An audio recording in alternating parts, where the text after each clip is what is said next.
14 সেকেন্ডের video, view প্রায় 1.5 লাখ। টিকটকে টিম টি20 গ্রুপের এই সদস্যের নাম রিয়া। এরই মধ্যে তার ভিডিও দেখা হয়েছে 1.5 মিলিয়ন বা 15 লাখেরও বেশি। ফলোয়ার লাখ ছাড়িয়েছে। যদিও মাধ্যমিকের গণ্ডি পেরোয়নি এই কিশোরী। মান কিংবা বক্তব্য, এসব ভিডিওতে কোনোটাই মুখ্য নয়। তারকা খ্যাতি পাওয়ার জন্য উঠতি বয়সী ছেলে মেয়েদের এসব ভিডিওতে প্রাধান্য পাচ্ছে যৌনতা, সহিংসতার মতো ভয়ঙ্কর বিষয়।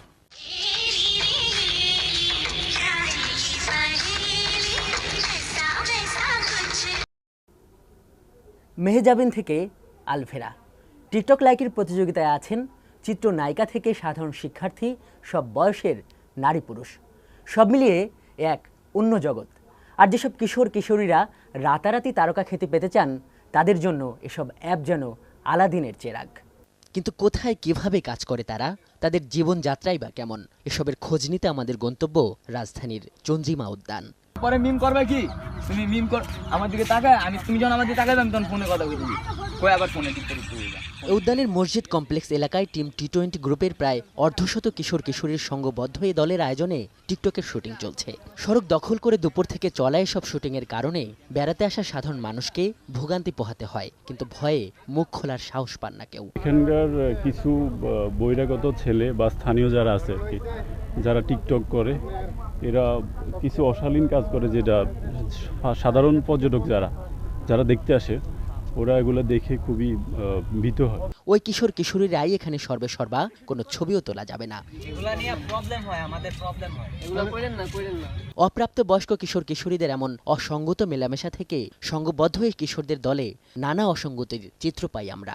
গ্যাংগুলো কেন হচ্ছে সেটা তো আমরা বলতে পারবো না, কিন্তু লাইকিতে সবাই সেলিব্রিটি হতে চাচ্ছে বা সবাই চাচ্ছে তাকে সবাই চিনুক, যার কারণে সবাই একজোট হচ্ছে বা এরকম কোনো ভিডিও তৈরি করছে। এখন অনেকে আছে খারাপ মতলব নিয়ে করতেছে সেগুলো। Ready 1 2 3 action. বাবুল যাও। এই গ্রুপটির নাম টিম নটি। এদের সদস্য সংখ্যাও প্রায় 20 জন। এরা জানায় আগারগাঁওয়ের নির্বাচন কমিশন ভবনের সামনে শুটিং করলেও বিশেষ কারণে তারা স্থান বদল করেছেন। আপনিও কি এই টিমটার সদস্য? হ্যাঁ। কে আপনার টিমের নাম কি? টিম নটি। টিম নটি কয়জন আছেন? এখানে অনেকজনই। 16 জনের মতো। আচ্ছা, আপনি কি করেন? আমি স্টুডেন্ট। কোথায়, মানে কোন পর্যায়ে পড়াশোনা করেন? কলেজে পড়তেছি। কলেজে? Inter first year. তাহলে পড়াশোনার ক্ষতি হয় না এই যে এগুলো? না, আমরা তো বাসায় গিয়ে মানে এই কয় ঘন্টা 3-4 ঘন্টা থাকি এখানে ভিডিও করি, বাসায় গিয়ে আবার পড়াশোনা করি। এই উদ্যানে সন্ধ্যা পেরিয়ে রাত নামে। টিকটক গ্রুপের এই কিশোরীদের তখনও বাসায় ফেরার তাড়া নেই। এভাবে আইন শৃঙ্খলা রক্ষা বাহিনী বের করে না দেওয়া পর্যন্ত এসব টিকটকারদের দখলে থাকে চন্দ্রিমা উদ্যান।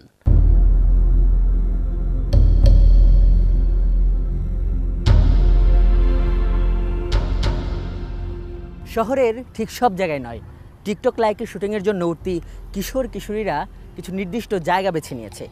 এটি রাজধানীর দেয়াবাড়ি এলাকা। এখানকার মানুষেরা বলছে প্রায় প্রতিদিনই এখানে টিকটকের শুটিং হয়, তবে সপ্তাহের ছুটির দিনগুলোতে ভিড় থাকে বেশি।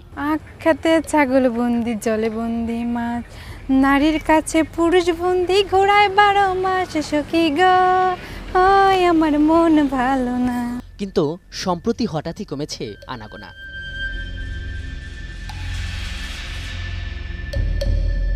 অনুসন্ধানে জানা যায়, লাইকি তারকা মামুন ও অপর একটি গ্যাংয়ের সংঘর্ষের পর দল বেঁধে এমন শুটিংয়ের ব্যাপারে কড়াকড়ি আরোপ করেছে পুলিশ প্রশাসন। টিকটকের একটা ছেলে মামুন হ্যাঁ মামুন আর মারছিলে দেখেন এই যে এখানেই না। টিকটকার গ্রুপগুলো বলছে প্রতিদ্বন্দ্বী গ্রুপের সঙ্গে টেক্কা দিতেই নিজেদের দল ভারী করতে চায় গ্যাংগুলো। যাদের 10 মিলিয়ন ফ্যান ফলোয়ার, তারা দেখা যাইতেছে যে তাদেরও নিজেদের অনেক ফ্রেন্ড সার্কেল থাকে, আর বাইরে তো ফ্রেন্ড সার্কেল আছেই, তারা সবাই একসাথে হয়।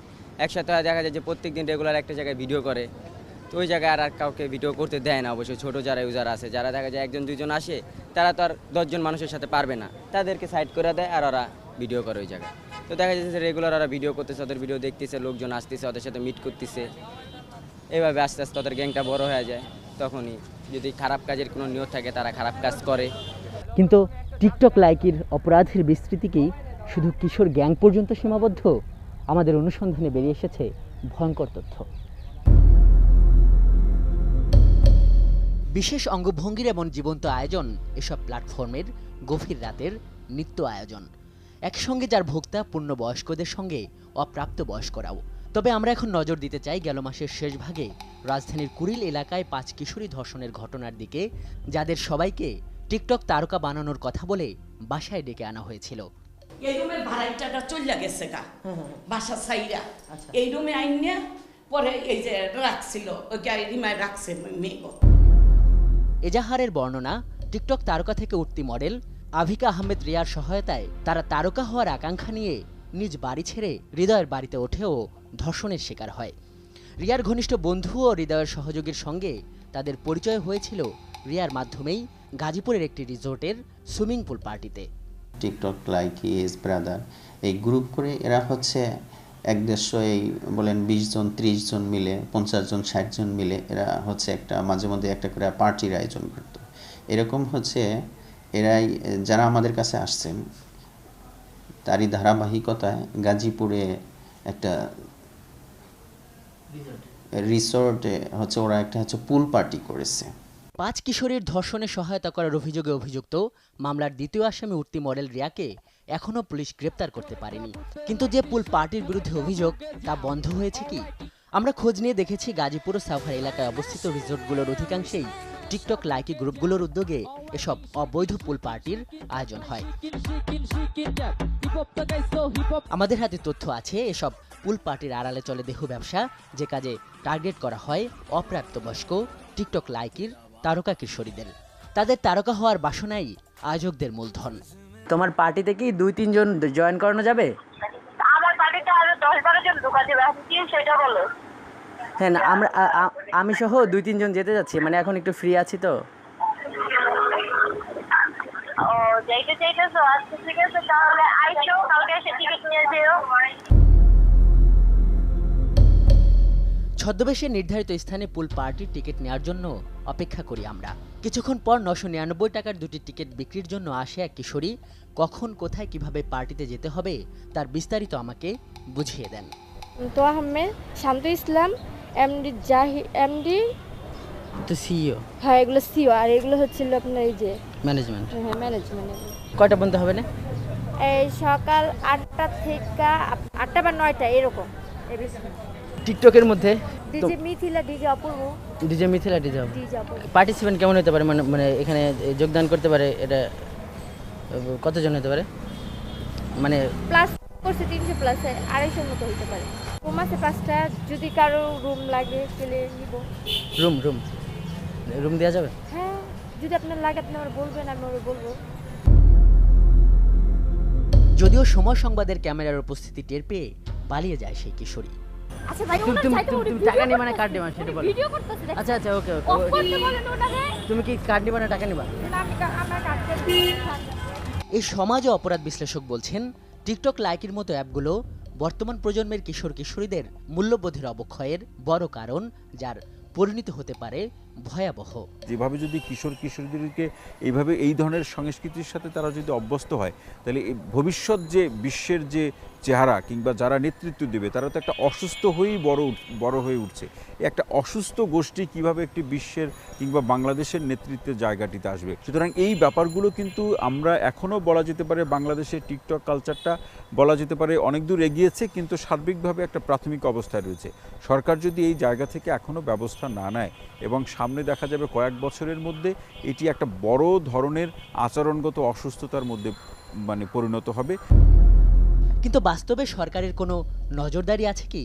প্রযুক্তিবিদরা বলছেন পর্নোগ্রাফি অ্যাপগুলো সফলভাবে বন্ধ করলেও সেক্সুয়াল ইন্টারেক্টিভ এসব অ্যাপের ব্যাপারে সরকারের উদাসীনতা স্পষ্ট। বলা যায় লাইকি অ্যাপ হচ্ছে যে যৌনতা বিচরণের একটি ইন্টারেক্টিভ মিডিয়া, যে মিডিয়াতে আসলে একে অপরের সাথে ভিডিও কলের মাধ্যমে যুক্ত হয়ে তারা বন্ধুত্ব করে এবং বন্ধুত্ব একটা নোংরামি বন্ধুত্বে পরিণত হয় এবং একে অপরকে একবার খোলামেলাভাবে প্রকাশ করে, এবং এটা কখনো টাকার বিনিময় হয়, আবার এটা কখনো বন্ধুত্বের বিনিময় হয়।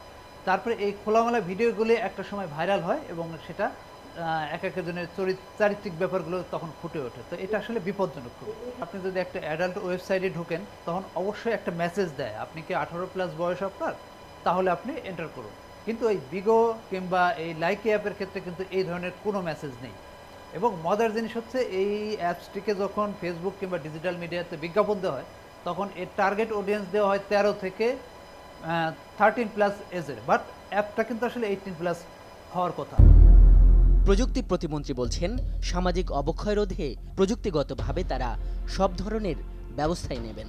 আমরা আইসিটি বিভাগ থেকে যেটা চেষ্টা করছি সেটা হচ্ছে 4টা পদক্ষেপের মাধ্যমে এই সামাজিক মাধ্যমে যেন অপরাধমূলক কার্যক্রম না হয়, সেটার জন্য আমরা প্রথমত ব্যক্তিগত সচেতনতা বৃদ্ধি করা, পারিবারিক এবং প্রাতিষ্ঠানিক শিক্ষা প্রদানের ব্যবস্থা করা, তৃতীয়ত হচ্ছে প্রযুক্তিগত সক্ষমতা তৈরি করা এবং কঠোর আইনের প্রয়োগ করা।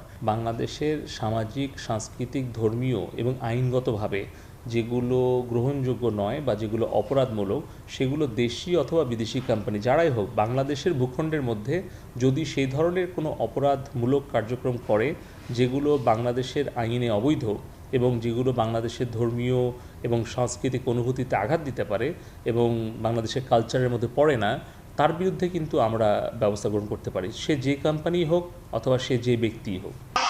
তুমি তো অনেক কিউট, অনেক সুন্দর, তোমার ছন্দগুলো তো সেই হয়। সার্বভৌমত্ব, অখণ্ডতা এবং প্রযুক্তি নিরাপত্তা, এই 3 বিষয়ে হুমকি বিবেচনা করে টিকটক লাইকে উইচ্যাটের মতো বিভিন্ন অ্যাপ বন্ধ করে দিয়েছে মার্কিন যুক্তরাষ্ট্র, ভারত সহ বেশ কয়েকটি দেশ। একসময়ের বিগো লাইভ নিষিদ্ধ হয়ে যাবার পর নাম পরিবর্তন করে লাইকি নামে আবার বাজারে এসেছে। প্রযুক্তিবিদরা শঙ্কা করছেন, আন্ডারগ্রাউন্ড এসব অ্যাপ প্রযুক্তি বিকাশের ধারাবাহিকতায় আরও খোলস বদলাবে। এমন অবস্থায় অভিভাবকদের যে আরও বেশি সতর্ক এবং সহজ হতে হবে সেটি বলছেন সমাজবিজ্ঞানীরা। কিন্তু যেভাবে কিশোর কিশোরীরা অন্ধকারের দিকে ধাবমান হচ্ছে, তার বিপরীতে নিয়ন্ত্রক সংস্থাগুলোর যতটা উদাসীনতা, তাতে আগামীর প্রজন্ম কতটা রক্ষা পাবে সে শঙ্কা থেকেই যায়।